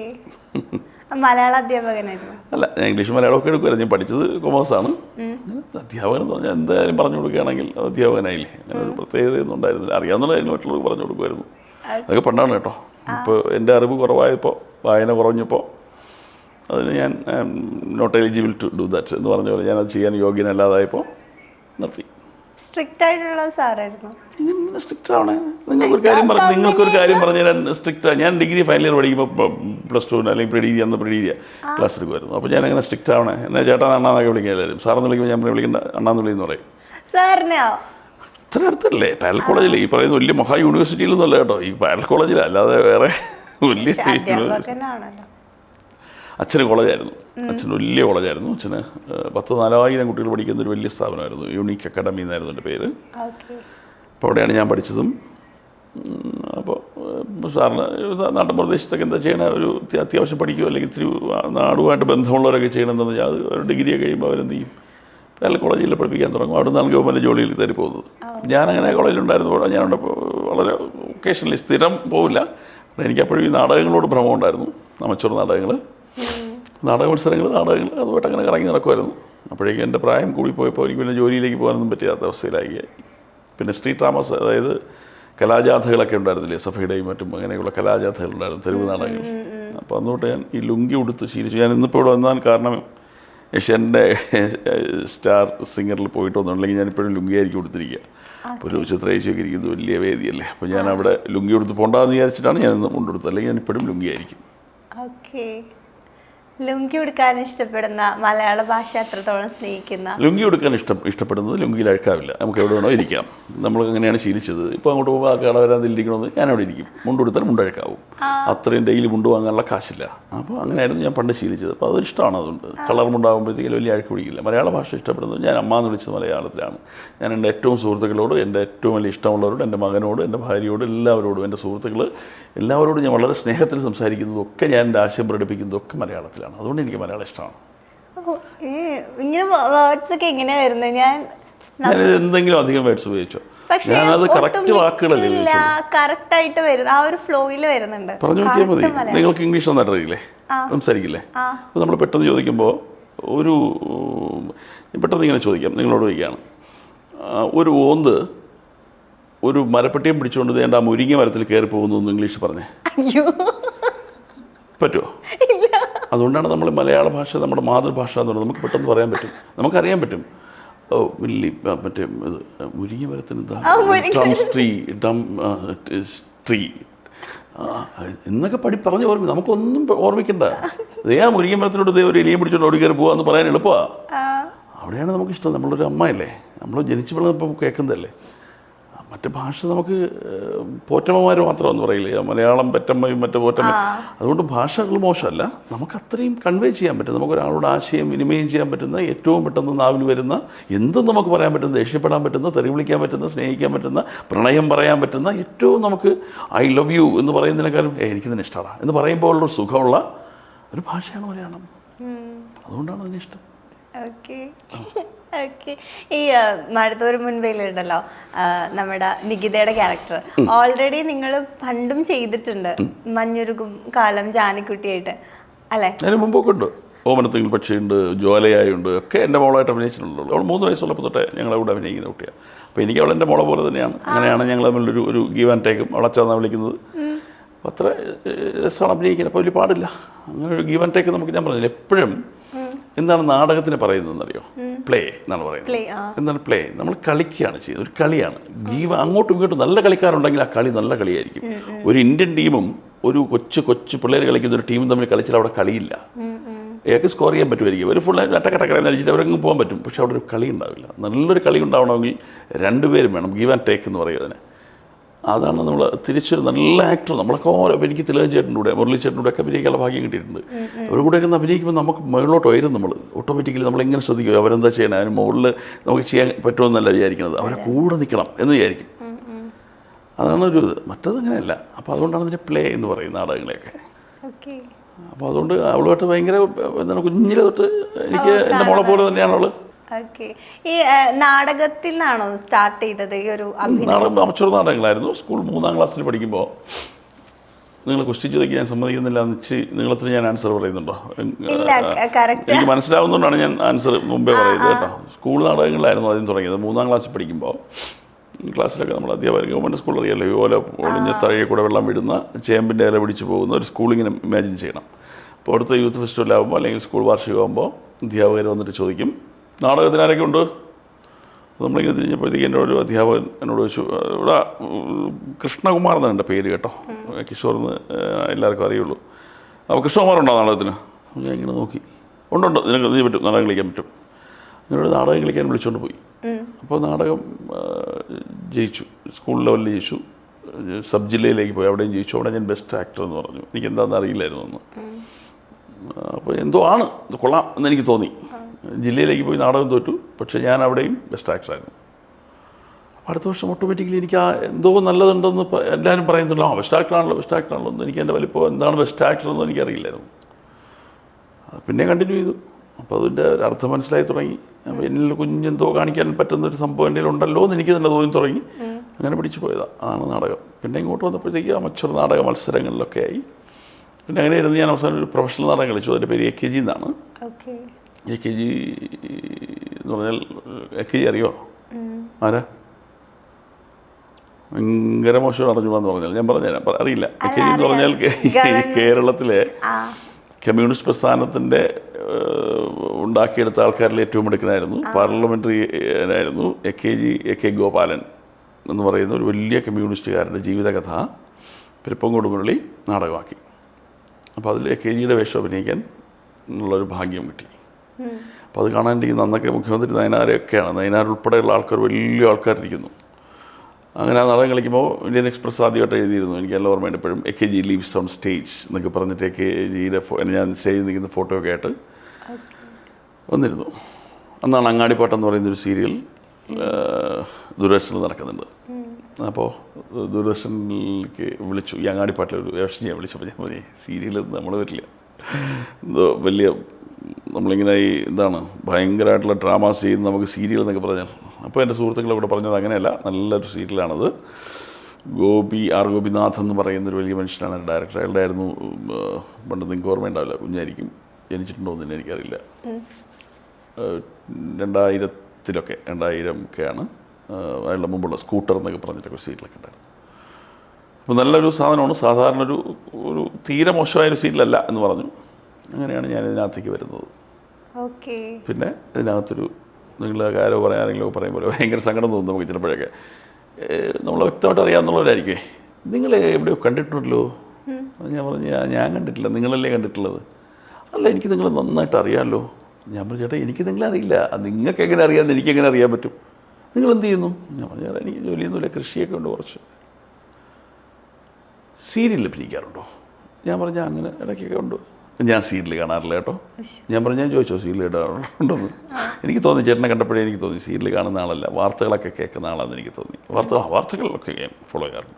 ഇനി നമ്മുടെ സുപ്രീം കോടതി ചീഫ് ജസ്റ്റിസ് ആരാ? ഞാൻ ചേട്ടൻ അത് അറിയില്ല, ചേട്ടൻ എല്ലാ സീരിയലും കാണും ചേട്ടൻ എന്ന് നമ്മളിങ്ങനെ സീരിയൽ കാണുന്നൊരു പുച്ഛമായൊരു അവസ്ഥയിലുണ്ട് ആൾക്കാർക്ക്. ഇതൊരു വലിയൊരു ലോകത്തെ ഏറ്റവും വലിയൊരു അമൂല്യമായ കലാസൃഷ്ടിയാണെന്നൊന്നും ഞാൻ അവകാശപ്പെടുന്നില്ല. പക്ഷെ ഒരു 50 കുടുംബം ഒരു സീരിയലിൻ്റെ പുറകിൽ ജീവിക്കുന്നുണ്ട്. അങ്ങനെ 100 സീരിയലായപ്പോൾ എത്ര കുടുംബമായി? ഒരു കുടുംബം എന്ന് പറഞ്ഞാൽ 4 പേര് 5 പേര് വെച്ച് കൂട്ടും. അങ്ങനെ ഒരു 100 സീരിയലായപ്പോൾ എത്രയായി? 150 സീരിയൽ ഇപ്പോൾ മലയാളത്തിൽ അണിയുക. മനസ്സിലായില്ലേ? അപ്പോൾ ഇതൊരു നല്ലൊരു ജീവിത മാർഗ്ഗമാണ്. പിന്നെ ജോലിയെല്ലാം കഴിഞ്ഞ് വീട്ടിൽ എല്ലാം കഴിഞ്ഞ് ആരും നോക്കാനില്ലാതെ സമയം കളയാനില്ലാതിരിക്കുന്ന നമ്മുടെ മക്കൾക്കും ഭർത്താക്കന്മാർക്കും ഒക്കെ വെച്ചു കൊടുത്തിരിക്കുന്ന അമ്മമാരുടെ റിലാക്സേഷന് അവർ വന്നിരുന്ന് കാണുന്ന ഒരു ഉപാധി, അത്രയും ഉണ്ടാവാൻ മതി. എൻ്റെ ഉമ്മ സ്ഥിരം പ്രേക്ഷകയാണ്. അടുത്തൊരു മുൻപ് മാത്രമല്ല എല്ലാ സീരിയൽസും കാണാറുണ്ട്. അപ്പോൾ ഇവരുടെ നമ്മുടെ വൈഷ്ണവിയുടെയും ഹീറോ രാഹുലിൻ്റെയും ഒക്കെ ഇൻ്റർവ്യൂസ് ഇങ്ങനെ എടുത്തിട്ടുണ്ടായിരുന്നു, ഷഹനാസിൻ്റെ ഒക്കെ. അപ്പോഴൊക്കെ ഞാൻ ഉമ്മ ഇങ്ങനെ ചോദിക്കാറുണ്ട് ബാലചന്ദ്രൻ എപ്പോഴാണ് വരിക? അപ്പോൾ ഞാൻ ഇന്ന് വരുന്ന സമയത്ത് പറഞ്ഞിരുന്നു നമ്മുടെ ഫേവറേറ്റ് ബാലചന്ദ്രനാണ് ഇന്ന് വരുന്നത് എന്നൊക്കെ പറഞ്ഞ് ഏൽപ്പിച്ചിട്ടാണ് ഞാൻ വന്നത്. അപ്പോൾ ശരിക്കും പറഞ്ഞാൽ കുടുംബ പ്രേക്ഷകർ ഇപ്പൊ നിങ്ങളൊക്കെ ഇപ്പോൾ കിഷോർ എന്നാണ് പേരെന്ന് പറഞ്ഞു, കൃഷ്ണകുമാർ എന്നാണ് റിയൽ നെയിം എന്ന് പറഞ്ഞു, പക്ഷെ ചെയ്യുന്ന ക്യാരക്ടറിന്റെ പേര് വെച്ചിട്ട് കൂടുതൽ ഞാനിപ്പോൾ നാളെ പാക്കരൻ എന്ന് പറഞ്ഞാൽ അത് ചെയ്യുന്ന പേര്, പക്ഷെ ബാലചന്ദ്രൻ എല്ലാവർക്കും അറിയായിരിക്കും. അതുകൊണ്ടാണ് ഇതൊരു എക്സിസ്റ്റൻസ് ഉള്ള ഒരു സംഭവം. ഇപ്പോൾ മോഹൻലാൽ ഒരു നടനായി നിൽക്കുന്നു നിങ്ങൾ പറയുന്നില്ലേ, അയാളൊരു വേഷത്തിന്റെ സേതുമാധവൻ ഇന്നും എല്ലാവരുടെ മനസ്സിൽ ഓർമ്മയുണ്ട്. പക്ഷെ ബാലചന്ദ്രൻ അടുത്ത വർഷമായും ഗോവിന്ദൻകുട്ടിയാവും. നിങ്ങൾ പറഞ്ഞ മഞ്ഞുരുവും കാലത്തിൽ ഗോവിന്ദൻകുട്ടി മാഞ്ഞുപോയി, ഇപ്പോൾ ബാലചന്ദ്രനാണ്. അടുത്ത ഞാൻ ഇതിനേക്കാളും നല്ലൊരു സാധനം ചെയ്യുമ്പോഴത്തേക്കും എൻ്റെ പേര് അതാവും. കിഷോറില്ല, പക്ഷെ മോഹൻലാൽ അവിടെ തന്നെ ഉണ്ട്. ഏത് സേതുമാധവൻ വന്നാലും മോഹൻലാൽ അവിടെ തന്നെ ഉണ്ട്. അവിടെ നമുക്ക് പേരില്ല, ക്യാരക്ടേഴ്സിനെ പേരുള്ളൂ. പക്ഷേ ഞാൻ കമൻസ് ഒക്കെ എടുത്ത് നോക്കുന്ന സമയത്ത് ശ്രദ്ധിക്കാത്തതുകൊണ്ടാണ് ചെയ്തിരിക്കുന്ന ഓരോ സീരിയൽസിന്റെ വേഷത്തിനെ കുറിച്ചും വളരെ വളരെ ഫീലിങ്സോടുകൂടി കമന്റ് ചെയ്യുന്ന ഒരുപാട് പേരുണ്ട്. അവരുള്ളത് കൊണ്ടാണ് ഞാൻ 25 വർഷം നിന്നത്. അങ്ങനെ സ്നേഹിക്കുന്നവരുണ്ട്. അതുകൊണ്ടാണല്ലോ ഞാൻ പറഞ്ഞത്, അങ്ങനെ കുറച്ച് പേർക്ക് ഇഷ്ടമായതുകൊണ്ടാണ് നമ്മൾ ഈ പറഞ്ഞ വലിയ ലോങ് പീരീഡ് ഇതിനകത്ത് നിന്നതേ. 25 വർഷമായിട്ട് നിങ്ങൾ ചോദിച്ചില്ലേ, ഞാൻ പറഞ്ഞു 2001 ഞാൻ അഭിനയിക്കാൻ തുടങ്ങിയത് ആ സീരിയലിൽ. ഇപ്പോൾ 26 ഇത്രയും കാലം നിന്നതിൻ്റെ കാരണം ഞാൻ അഭിനയിക്കുന്ന നിങ്ങൾ പറഞ്ഞ പോലെ ആരോ വളരെ ഇഷ്ടപ്പെടുന്ന കുറച്ച് ആൾക്കാരുണ്ട്, അവർക്ക് ഇഷ്ടമാണ്. ചെയ്യുന്നത് കൊള്ളാമെന്ന് ചാനലുകാർക്കോ സംവിധായകർക്കോ തോന്നിയിട്ടുണ്ടായിരിക്കണം. ഭയങ്കരമൊന്നും അല്ലെങ്കിലും എന്തെങ്കിലുമൊക്കെ ചെയ്തു പോകുന്നുണ്ടാവും. ചെയ്തിരിക്കുന്ന സീരിയൽസ് ഒക്കെ കുറഞ്ഞത് 500 എപ്പിസോഡ്സ് എന്തായാലും ഉണ്ടാവും അത്യാവശ്യം. അങ്ങനെയൊന്നുമില്ല, 100-150 ഒക്കെ ചെയ്ത് 500 ഉണ്ട്. കൂടുതലും ഞാൻ 10 എന്തായാലും ഒരു 100 സീരിയൽ മൊത്തമെങ്കിലും ഞാൻ 500 അഭിനയിച്ചിട്ടുണ്ടെന്ന് തോന്നുന്നു. ഇപ്പൊ ഈ സീരിയലാണെങ്കിലും ഹോട്ട്സ്റ്റാർ റേറ്റിംഗിൽ ഒന്നാമതാണ്. ഹോട്ട്സ്റ്റാർ റേറ്റിംഗിൽ അത് അങ്ങനെ പറയുന്നത് കേട്ടു, എനിക്ക് എന്താണെന്ന് വ്യക്തമായിട്ട് അറിയില്ല. അത് ചാനലിൽ പറയുന്നത് കേട്ടു, ഇതുവരെ ഉള്ളതിൽ ഏറ്റവും ടോപ്പിലാണ് എന്ന് പറയുന്നു. അപ്പം ആ ഒരു ഭാഗ്യം കൂടി കിട്ടി. നമുക്കെന്ത് ഭാഗ്യം അതിനുണ്ട്, ചാനലിൽ ഭാഗ്യമുണ്ട്, നമുക്കെന്താ ഭാഗ്യമുള്ളത്. നമ്മൾ ചെയ്തൊരു റോള് ഉള്ളൊരു സീരിയലല്ലേ, കൊള്ളാന്നില്ലെങ്കിലും പറയില്ലേ. അപ്പോൾ ഇല്ലെങ്കിലും അപ്പോൾ അടുത്ത ഏതായാലും പറയുള്ളൂ. ഇതിന് മുമ്പും പറഞ്ഞിട്ടുണ്ടല്ലോ. എനിക്കതിലൊരു ഭയങ്കരമായി ഇയാൾ കൊള്ളാമെന്ന് പറഞ്ഞല്ലോ എന്ന് അങ്ങനെ തോന്നലില്ല എനിക്ക്. ഞാൻ അത്രേ ഉള്ളൂ. അവിടെ ഞാൻ നിൽക്കുള്ളൂ. ഞാൻ അതിന് മുകളിലേക്ക് പോകാറില്ല.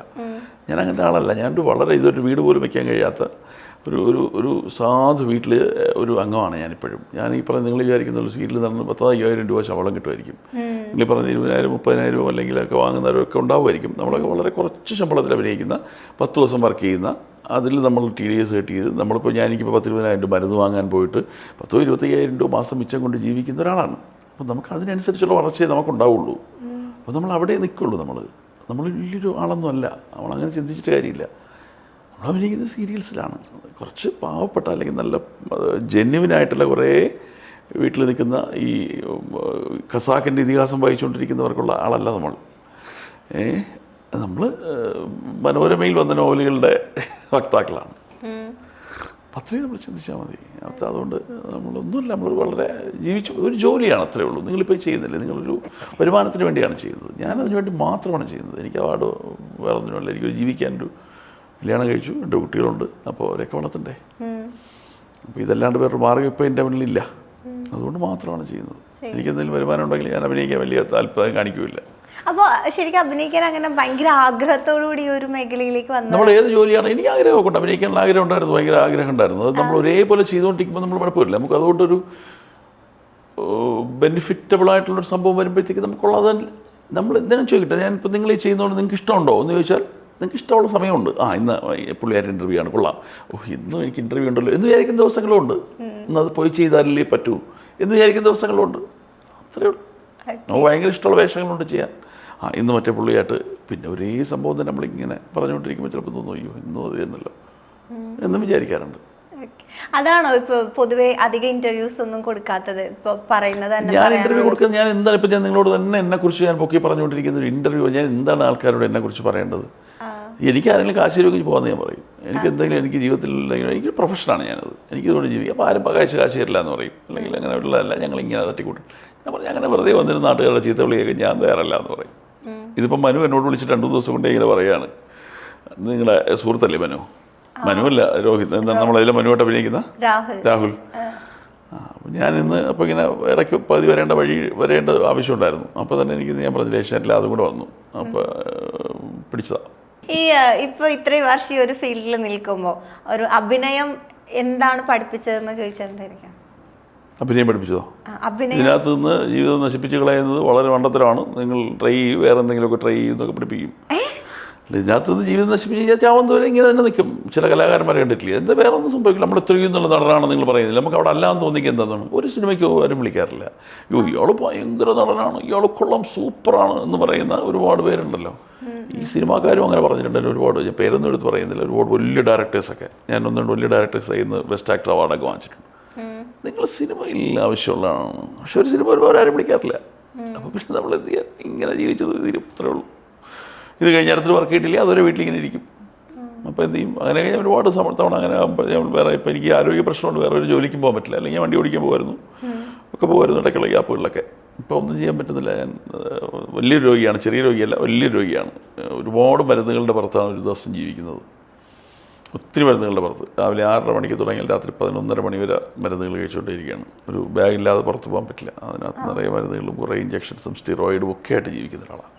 പക്ഷെ നമ്മളിപ്പം സ്ക്രീനിൽ കാണുന്ന താരങ്ങളുടെ ഈ പറഞ്ഞ പോലെ റിയൽ ലൈഫിൽ ഇപ്പോൾ ഒരുപാട് മരുന്നുകൾ കഴിച്ചാണ് ഒരു ദിവസം മുന്നോട്ട് പോകുന്നതെന്ന് പറഞ്ഞല്ലോ.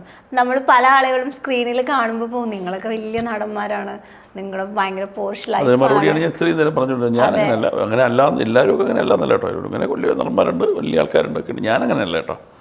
ഞാനൊരു വലിയ നടനയല്ല. ഞാൻ അത്യാവശ്യം ജീവിക്കാൻ വേണ്ടി മാത്രം ചെയ്യുന്നൊരു പണിയാണ്, ഒരു തൊഴിലാണ് എൻ്റെ. അതുകൊണ്ട് അതിനാരും കുറ്റം പറയുന്നത് എനിക്ക് ഇഷ്ടമല്ല എൻ്റെ തൊഴിലിനെ. എന്താ ഭയങ്കര കോൺഫിഡൻസ് ഫീൽ ചെയ്യുന്നുണ്ട് ഇപ്പം? എനിക്ക് കോൺഫിഡൻസേ ഇല്ല. എന്തിനു വേണ്ടിയിട്ട് കോൺഫിഡൻസ്? എന്തിനെ കുറിച്ചാണ് കോൺഫിഡൻസ്? ഇപ്പം പറഞ്ഞല്ലോ, ഇപ്പം നാളെ എന്നെ വിളിച്ചില്ലെങ്കിൽ എനിക്ക് നാളെ കിട്ടുമെന്നൊരു കോൺഫിഡൻസ് ഒന്നുമില്ല. അങ്ങനെ ഇല്ലാതെ ഞാൻ ഇത്രയും നേരം പറഞ്ഞത് അങ്ങനെ കോൺഫിഡൻസ് ഉള്ളൊരു മേഖലയല്ല ഇത്. പുതിയ ആൾക്കാർ വന്നുകൊണ്ടേയിരിക്കുകയല്ലേ. അവരൊക്കെ ഇപ്പോൾ എനിക്കിപ്പോൾ 7,000 രൂപ, എനിക്കിപ്പോൾ 1,000 രൂപ തരണമെന്ന് വെച്ചോ. ഒരാൾ വന്ന് 3,000 രൂപയ്ക്ക് അഭിനയിക്കാന്ന് പറഞ്ഞാൽ സീരിയലിനകത്ത് അത് മതി, അവർക്കത് മതി. ഇന്നയാൾ തന്നെ വേണമെന്നൊരു മസ്റ്റൊന്നുമില്ല. ആരായാലും അവർക്ക് കഥ കേട്ടാൽ മതി. ഇതിനകത്തൊരു മസ്റ്റായിട്ടൊരു ആക്ടർ ഇപ്പോൾ ഒരു സിനിമ എടുക്കുന്നു, ആ വേഷം ഇയാൾ തന്നെ ചെയ്യണം, ആ വേഷം ഇന്നയാൾ തന്നെ ചെയ്യണം, ആ വേഷം സായികുമാർ തന്നെ ചെയ്യണം, ഈ വേഷം മമ്മൂട്ടി തന്നെ ചെയ്യണം എന്നുണ്ട്. ഇതിനകത്ത് അങ്ങനെ ഇല്ല. അങ്ങനെയുള്ള ചില ക്യാരക്ടേഴ്സ് വരുന്നു. ഇപ്പോൾ രാമായണം ചെയ്യുന്നു, രാവണനായി അഭിനയിക്കണം, എല്ലാവർക്കും ചെയ്തിട്ട് പോകാൻ പറ്റില്ല. സൈസ് വേണം, കുറച്ച് ശബ്ദമൊക്കെ വേണം, കുറച്ച് മെലോ ഡ്രാമ ചെയ്യണം. ഡ്രാമ തന്നെ ചെയ്യണം രാവണ്ണൊക്കെ ആകുമ്പോൾ. അപ്പം അങ്ങനെ ആളെ വേണമെന്ന് പറയുമ്പോൾ അവർ സ്വാഭാവികമായിട്ടും ഒരാൾ തടിയനായിട്ടുള്ള അത്യാവശ്യം നിങ്ങൾ പറഞ്ഞ കുറച്ചൊക്കെ അഭിനയിക്കുന്ന ഒരാൾ ഞാനായിരുന്നു എന്ന് തോന്നിയിട്ടുണ്ടാവും. എന്നെ വിളിച്ചിട്ടുണ്ട്. മാർത്താണ്ഡവർമ്മ ചെയ്യണം, മെലോ ഡ്രാമയാണ്. ചെറിയ ഡ്രാമ കയറ്റി കൊടുത്താലേ അതിൽ പോവുള്ളൂ, നോർമലിസ് അല്ല. അങ്ങനെയുള്ള വേഷങ്ങൾ വരുമ്പോൾ വിളിച്ചിട്ടുണ്ട്. അങ്ങനെയുള്ള വേഷങ്ങൾ വരുമ്പോൾ ഇപ്പോൾ അങ്ങനത്തെ വേഷങ്ങളും ഇല്ല. ഇപ്പം എല്ലാം തമിഴിൽ നിന്ന് നിന്നൊക്കെയുള്ള കുറേ സംഭവങ്ങൾ ഇങ്ങോട്ട് എടുത്തുകൊണ്ട് ഇവിടെ ചെയ്യല്ലേ. തമിഴ്നാട്ടിൽ 500,000 എപ്പിസോഡ് പോയതിനെ നേരെ എടുത്ത് ഇവിടെ ഇടും. അപ്പോൾ അതിനെ വേണമെന്ന് നിർബന്ധമൊന്നുമില്ല. അപ്പോൾ കോൺഫിഡൻസ് ഒന്നുമില്ല, ഒരു കോൺഫിഡൻസും ഇല്ല. ഇവിടുന്ന് താഴെ ഇറങ്ങുമ്പോൾ എന്തിനാണ് നമ്മൾ കോൺഫിഡൻസ് എന്നൊക്കെ പറയുന്നത്? ഞാൻ ഭയങ്കര കോൺഫിഡൻ്റ് ആണ്, നാളെ ഞാനത് കിട്ടുമെന്ന് പറയുന്നില്ലേ. എനിക്ക് അങ്ങനെ ഒരു ഭയങ്കര അങ്ങനെയുള്ളവരെ കൊണ്ട് കേട്ടോ, ഞാൻ അവർക്കൊന്നും എതിരല്ല. എനിക്കതില്ല. ഞാൻ രാവിലെ ഉറക്കമൊഴിച്ചാലേ കോൺഫിഡൻസ് കാണിക്കാൻ പറ്റുള്ളൂ. ഉണ്ടോ ഇല്ലെന്ന് എന്ത് പ്രതീക്ഷ നമുക്ക്? എന്തെങ്കിലും പ്രതീക്ഷ ഉണ്ടോ നിങ്ങൾക്ക്? ഞാനുണ്ട് നാളെ എന്ന് ഉറപ്പിച്ച് പറയാൻ പോലെ കോൺഫിഡൻസ് ഉണ്ട്. പിന്നെ അല്ലേ ബാക്കിയുള്ള കാര്യങ്ങൾ. ഓക്കെ. അസുഖത്തിനെ കുറിച്ച് പറഞ്ഞല്ലോ. അപ്പം ഇപ്പോഴും അസുഖമാണ്. അസുഖം എന്ന് വെച്ചാൽ അങ്ങനെ ഒരു വലിയ തലച്ചോറിലൊരു സിസ്റ്റമാണ്. ഞാൻ ഒരുപാട് പറഞ്ഞതാണ് ഇതിനകത്ത്. വെറുതെ ഇങ്ങനെ തലച്ചോറിനകത്തൊരു പിറ്റ്യൂട്ടറി ഗ്ലാൻഡ് എന്ന് പറയുന്ന ഗ്ലാൻഡിനകത്തൊരു സിസ്റ്റമാണ്. അത് വളർന്നുകൊണ്ടേയിരിക്കുന്നുണ്ട്. അത് ക്യാൻസറസ് ആവില്ല. പക്ഷേ അതാണ് നമ്മുടെ മുഴുവൻ ഹോർമോൺസിനെയും ഒക്കെ ബാലൻസ് ചെയ്യുന്നത്. നമുക്ക് ദേഷ്യം വന്നാൽ, സങ്കടം വന്നാൽ നമ്മുടെ മുഴുവൻ മനുഷ്യ ശരീരത്തിലുള്ള മുഴുവൻ ഹോർമോൺസിനെയും നിയന്ത്രിക്കുന്നത്. ഇത് മാസ്റ്റർ ഓഫ് ഗ്ലാൻഡ്സ് എന്ന് അതിനെ അറിയപ്പെടുന്നത് തന്നെ. അത് വർക്ക് ചെയ്യുന്നില്ല. അപ്പോൾ നമ്മൾ അതിന് വേണ്ടി സ്റ്റിറോയിഡ്സ് കൊടുത്തുകൊണ്ടിരിക്കും. അപ്പോൾ നമ്മൾ തടി വെച്ചുകൊണ്ടിരിക്കും. ബാക്കിയുള്ള എല്ലാ ഇംബാലൻസും തടി വെച്ചുകൊണ്ടിരിക്കും. അപ്പോൾ നമ്മൾ കാണുമ്പോൾ തടിയെ വെച്ച് സുന്ദരനെ ഇരിക്കുന്നു എന്ന് പറയും. അതുകൊണ്ടാണ് ആളുകൾ രണ്ടാളെ കണ്ടാലും കുഴപ്പമില്ലല്ലോ എന്ന്. ഞാനിപ്പോൾ തന്നെ 2 നേരം ഇൻസുലിൻ കഴിഞ്ഞു. ഇനി 2 നേരം കൂടെ ഇൻസുലിൻ. അപ്പോൾ ഒരു ദിവസം 4 നേരം ഇൻസുലിൻ ആയില്ലേ. പിന്നെ ഒരു 10-20 ഗുളിക ഉണ്ട്. രാവിലെ സ്റ്റിറോയിഡ് ഉണ്ട്. പിന്നെ തൈറോയിഡ് രാവിലെ 5 മണിക്ക് തൈറോയിഡ് തുടങ്ങി ഇങ്ങനെ കഴിച്ചുകൊണ്ടേയിരിക്കുകയാണ്. അപ്പോൾ ഇത് ആൾക്കാർ കാണുമ്പോൾ ഇല്ലയെന്ന് പറഞ്ഞാൽ എനിക്ക് അങ്ങനെ കുഴപ്പമൊന്നുമില്ല അത് നമ്മൾ പറയും. പക്ഷേ ഇടയ്ക്കിടയ്ക്ക് ആശുപത്രിയിലാവുന്നുണ്ട്. അത് ആരും അറിയുന്നില്ല. ഞാൻ കഴിഞ്ഞ ആഴ്ച ആശുപത്രിയിലായിരുന്നു, അഡ്മിറ്റായിരുന്നു. അവിടെ നേരെ ഇങ്ങ് വരും.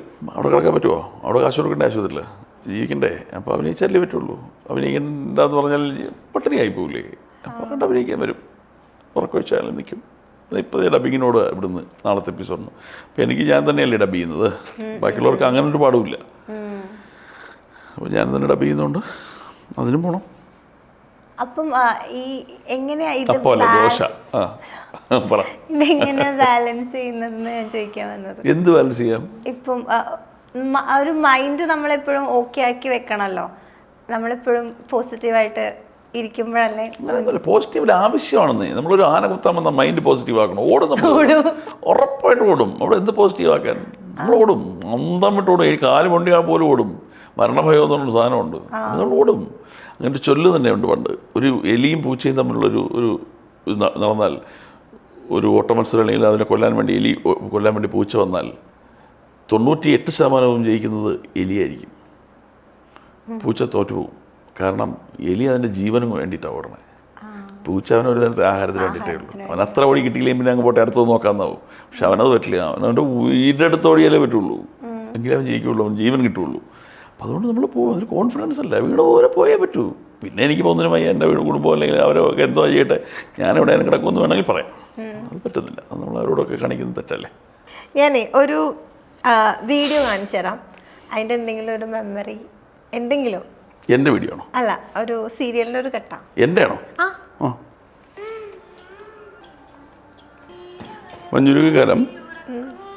മഞ്ഞുരുകാലം അച്ഛൻ കാണാതായിട്ട് കൊടുത്തിട്ട് മോളെ ആദ്യം കാണുന്ന സീൻ. ഒരച്ഛൻ എന്നുള്ളതിലേക്ക് വളരെ ഹാർട്ട് ടച്ചിങ് ആയിട്ടുള്ള നമ്മൾ കുറച്ച് റിലേറ്റ് ചെയ്ത് നോക്കുമ്പോൾ നമുക്ക് വല്ലാതെ വേദന എടുക്കും. കഥയെ അതാണ് കഥ എന്ന് ആലോചിക്കുമ്പോൾ അങ്ങനെ കുറച്ച് നൊന്ത് അഭിനയിച്ചൊരു സീനാണ് അത്.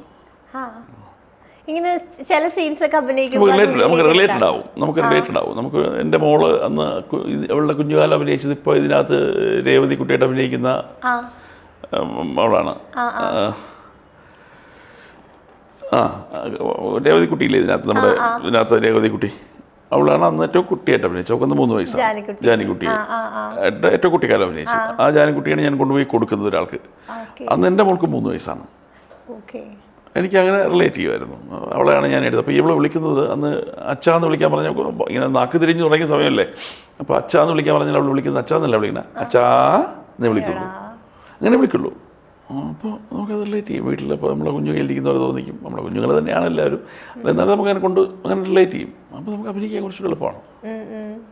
ഏതെങ്കിലുമൊക്കെ ക്യാരക്ടേഴ്സ് സീരിയൽ കഴിഞ്ഞിട്ടും മനസ്സിൽ നിന്ന് പോവാത്തതുണ്ടോ? വിട്ട് ഇങ്ങനെയൊക്കെ പറയുമ്പോൾ ഓർമ്മിക്കും എന്നുള്ളതിൽ വിട്ടൊന്നും പോകാതിരിക്കും. ഞാൻ തോന്നുന്നു വേറെ വല്ലതും ഇതാണ്. ഇത് ഹോണ്ട് അഭിനയമല്ലേ? ചെയ്ത ഏതെങ്കിലും ക്യാരക്ടേഴ്സ്? ഒന്നുമില്ല, അതാ ഞാൻ പറഞ്ഞു. അങ്ങനെ ഓർമ്മിച്ച് വെക്കാൻ എന്നുള്ള സീക്വൻസുകളുണ്ട് ഓർമ്മിച്ച് വെക്കുന്ന. അല്ല, ഇതാണ് ആ ക്യാരക്ടർ, ഇത് അങ്ങനെ പിന്നെ ഹോണ്ട് ചെയ്യാൻ അങ്ങനെ ഇത് അഭിനയല്ലേ, നമ്മൾ വെറുതെ കാണിക്കുന്നല്ലേ. അത് കഴിഞ്ഞാൽ നമ്മൾ പറഞ്ഞു കഴിഞ്ഞാൽ നമ്മൾ കഴിഞ്ഞ് പിന്നെ എന്തോടി ഇച്ചിരി പറഞ്ഞങ്ങ് പോവുമല്ലേ. നമ്മൾ കണ്ടിട്ട് കുത്തിത്തരും പിള്ളേരോടൊക്കെ അങ്ങനെ പറഞ്ഞിട്ടൊക്കെ പോകും. കഴിഞ്ഞില്ലേ, അത് കഴിഞ്ഞു. ഓക്കെ. ഞങ്ങള് വൈഷ്ണവി ചേച്ചിനെയും രാഹുലിനെയും ഇന്റർവ്യൂ എടുത്ത സമയത്തും ചേട്ടനെ കുറിച്ച് സംസാരിച്ച ഒരു ക്ലിപ്പ് കൂടി ഞാൻ കാണിച്ചു തരാം. ഗ്രേറ്റ് ആക്ടർ, പുള്ളിയുടെ ഡബിങ്, വോയിസ് ഒരുപാട് പഠിക്കാനുണ്ട് നമുക്ക്. അതിൽ നിന്നൊക്കെ ഞാൻ ഒരുപാട് നമ്മൾ എക്സ്പെക്ട് ചെയ്യാത്ത മോഡുലേഷനിൽ ചില സീൻസിലൊക്കെ ഡബ് ചെയ്ത് വെക്കും. എങ്ങനെ ഇരിക്കും? ഞാൻ അവരെ കുറിച്ച് മനസ്സിലായി, കേട്ടു. ഞാൻ അവരെ കുറിച്ച് പറഞ്ഞില്ല, ആരോട് പറയണ്ട, രഹസ്യമായിട്ട് പറഞ്ഞു. ആരോട് പറയരുത് കേട്ടോ. സത്യം ആരോട് പറയരുത്. അവർ രണ്ടുപേരും ഭയങ്കര പുളു പറയുന്ന ആൾക്കാരാണ്. അതിലൊരു പുളുവാണ് അവർ ഈ പറഞ്ഞിരിക്കുന്നത്. അല്ല ചേട്ടൻ ഇത് കാണാണ്ട് എല്ലാ കമന്റ്സ് ഇങ്ങനെയൊക്കെ തന്നെയാ. ഞാൻ പറയട്ടെ, രാഹുലും വൈഷ്ണവി ഇല്ലേ, രണ്ടുപേരും നന്നായിട്ട് ഈ പുളു, നുണ, കള്ളം, ഇത് മൂന്നും തമ്മിൽ വ്യത്യാസമുണ്ട്. എന്താണെന്നറിയോ? കള്ളം, പുളു, നുണ, ഇത് മൂന്നും തമ്മിൽ വ്യത്യാസമുണ്ട്. എന്താണെന്നറിയോ? അല്ല, മൂന്നും വ്യത്യാസമാണ്. പുളു പൊങ്ങച്ചം അല്ല, കള്ളം എന്ന് പറയുന്നത് രക്ഷപ്പെടാൻ വേണ്ടി പറയുന്ന കാര്യങ്ങളാണ്. നിങ്ങളിന്ന് ക്ലാസ്സിൽ താമസിച്ചത്, അല്ല ഞാൻ വരുന്ന വഴിക്ക് സാർ അവിടെ ഒരു മരം വീണ് കിടക്കരുത്, വണ്ടി ഇങ്ങോട്ട് വന്നില്ല, രക്ഷപ്പെടാൻ വേണ്ടി പറയുന്ന കാര്യങ്ങളാണ് കള്ളം. നുണ എന്ന് പറയുന്നത് പർപ്പസ്ലി ഒരു കാര്യം പറഞ്ഞിട്ട് മറ്റുള്ളവരെ ഹർട്ട് ചെയ്യാൻ വേണ്ടി ചെയ്യുന്നതാണ്. അവൻ ക്യാമറമാനായിട്ടിരിക്കുന്നവൻ നിന്നെക്കുറിച്ച് നല്ല വളരെ മോശമായിട്ടൊരു കാര്യം എന്നോട് പറഞ്ഞു കേട്ടോ. പറയാൻ പാടില്ലാത്തതാണ്, കാരണം എപ്പോഴും കൂടെ നടക്കുന്നില്ലേ എന്ന് പറഞ്ഞിട്ട് ഞാനൊരു കാര്യം പറയും, അത് നുണ. അവൻ പറഞ്ഞിട്ടുണ്ടാവില്ല, അത് നുണ. പുളു എന്ന് പറയുന്നത് ഒരാളെ രസിപ്പിക്കാൻ വേണ്ടി പറയുന്ന നല്ല രസകരമായിട്ടുള്ള ചില കാര്യങ്ങൾ. ഞാനിങ്ങോട്ടൊന്നും ഒരു സിംഹം പിന്നെ കടിക്കാൻ വരിക, ആരോടെ ഒറ്റ അടി അടിച്ചു കൊടുത്ത് സിംഹം അങ്ങ് താഴെ കുഴിയിലേക്ക് പോയി. ഇത് പുളു. അങ്ങനെയാണ് പുളു എന്ന് പറഞ്ഞാൽ. ആ കൂട്ടത്തിലുള്ള പുളുകൾ പറയുന്നവരാണ് ഇവർ. അങ്ങനെയാണെങ്കിൽ നാട്ടുകാർ മൊത്തം പുളു പറയുന്ന അതെനിക്ക് നാട്ടുകാരെ എനിക്ക് അറിയില്ലല്ലോ. ഇവർ ഭയങ്കര പുളു. എന്നോട് കാണുമ്പോൾ പറയുന്നതെന്ന് വെച്ചാൽ മറ്റേ ആൾക്കാർ ഭയങ്കര അഭിനയമാണെന്നാണ് പറയുന്നത്. നിങ്ങളോട് പറയുമ്പോൾ ഞാനാന്ന് പറയും. അങ്ങനെയാണ്. അത് നമ്മൾ വക വയ്ക്കണ്ട, നോക്കണ്ട, മൈൻഡ് ചെയ്യാൻ വരുന്നത്. ഇവരിങ്ങനെ പറഞ്ഞുകൊണ്ടിരിക്കുന്നവർ ഭയങ്കര പുളുവാ. രണ്ടുപേരും പുളുവിൻ്റെ ആൾക്കാരാ. ഇഞ്ചി മൈ മീൽ പാർട്ട്ണർ.